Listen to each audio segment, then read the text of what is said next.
des communautés congolaises et président de la communauté congolaise de la région de la capitale du Canada. Sous acclamation, s'il vous plaît. Mesdames, Messieurs les dignitaires, chers partenaires, chers frères et sœurs d'Afrique et d'ailleurs, distingués invités, bonsoir à toutes et à tous.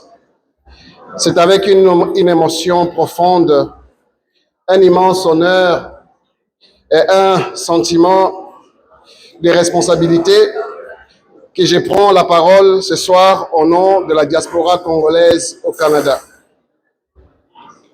À cette occasion de clôture magistrale de la 2e édition de l'Afrique en Lumière, un événement exceptionnel organisé avec brio par Lève-toi et brille en partenariat avec la Fédération africaine et des associations du Canada.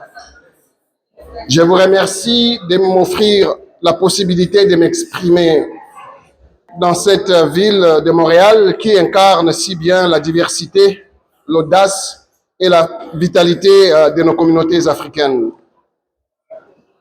Cette semaine, Montréal a vibré en fait au rythme de l'Afrique visible, consciente, fière et inspirante. Grâce à l'Afrique en lumière, nous avons célébré la Journée mondiale de l'Afrique, une date fondatrice, celle du 25 mai 1963, lorsque fut créée l'Organisation de l'Unité africaine, devenue aujourd'hui l'Union africaine. Mais ici, au-delà des symboles, nous avons vu l'Afrique en acte, l'Afrique des créateurs, l'Afrique des penseurs et des bâtisseurs, l'Afrique des diasporas qui investissent, transmettent et bâtissent des ponts.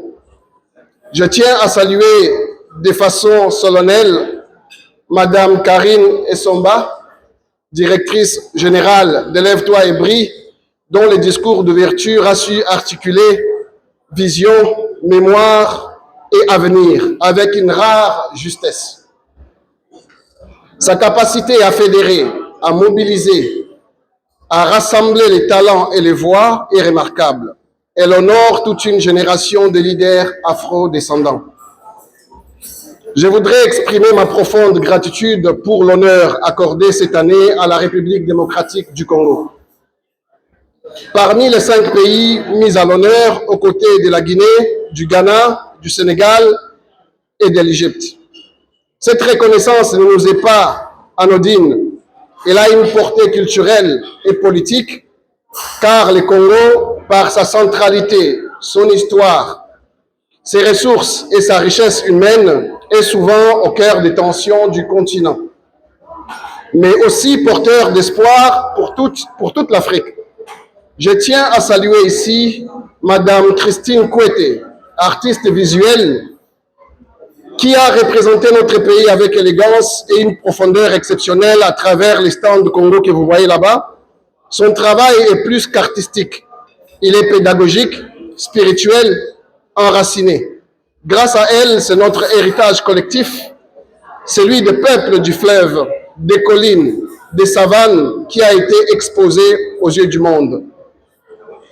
Cette édition nous a également offert un autre moment de fierté, celle de voir 4 personnalités publiques d'origine congolaise figurer parmi les dignitaires officiels de cette cérémonie. C'est vraiment historique. Je vais les nommer pour les célébrer et les remercier. Madame Gracia Kasoki Katawa, mairesse de l'arrondissement des Côtes-des-Neiges de Notre-Dame-des-Grâces. Madame Reine Bombo Alara, responsable des relations internationales et du protocole de la ville de Longueuil. Monsieur Bienvenu Olivier Ntumba, député fédéral de la circonscription de Mont-Saint-Bruno-Lacadie. Et Madame Martine Moussa Ouele, présidente du conseil municipal de la ville de Montréal.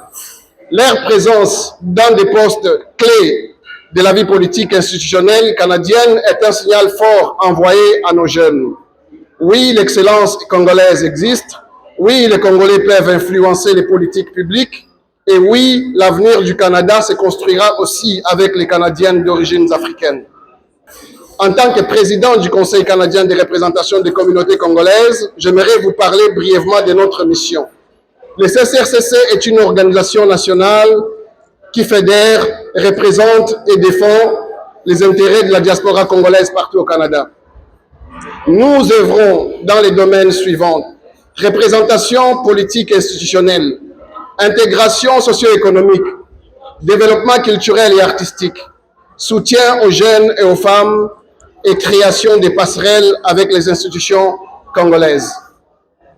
C'est dans cette logique que j'ai l'immense honneur de vous annoncer officiellement ce soir le lancement du Forum d'innovation culturelle et entrepreneuriale Congo-Canada qui se tiendra du 28 au 30 juin à Gatineau, à la Maison des Citoyens.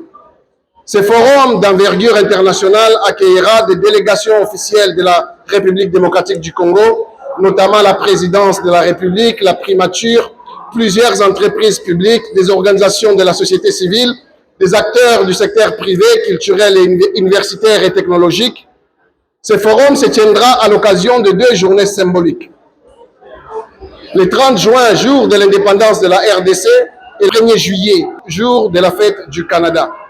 Il vise à renforcer les liens de coopération entre le Canada et la RDC, à soutenir les initiatives de la diaspora, à créer des opportunités concrètes pour les jeunes et les entrepreneurs et à valoriser la culture congolaise dans une optique d'innovation. Nous y parlerons d'investissement, de patrimoine, d'entrepreneuriat, de diplomatie culturelle et surtout de co-développement. Je m'adresse ici avec tout mon cœur à la jeunesse afro-descendante. Vous êtes la lumière, pas de demain, pas dans 10 ans, aujourd'hui. Cette lumière, ce n'est pas une métaphore poétique, c'est un appel à agir, à vous engager à prendre votre place dans les institutions, dans les entreprises, dans les écoles, dans les arts et dans les sciences. Vous êtes l'étincelle et le flambeau. Ne laissez jamais quiconque définir votre avenir à votre place. Formez-vous, mobilisez-vous et ne doutez jamais que votre parole compte.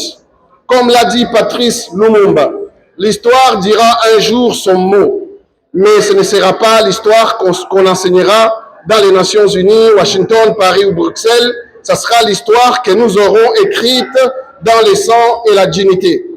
C'est à vous maintenant de continuer cette écriture. Le Congo vous regarde, l'Afrique vous attend, le monde a besoin de vous. Je tiens à remercier chaleureusement Lève-toi et brille, la Fédération africaine et des associations canadiennes, toute l'équipe de bénévoles, les dignitaires présents, les artistes, les chefs d'entreprise, les organismes communautaires et vous, chers publics, qui êtes la raison même de cette réussite collective. Que vive l'Afrique en lumière, que vive la République démocratique du Congo en paix et en unité, que vivent nos diasporas conscientes et debout, et que la lumière que nous avons ravivée ici à Montréal continue d'éclairer tout le Canada et au-delà. Je vous remercie et on se retrouve à Gatineau du 28 au 30 juin. Merci beaucoup. Merci.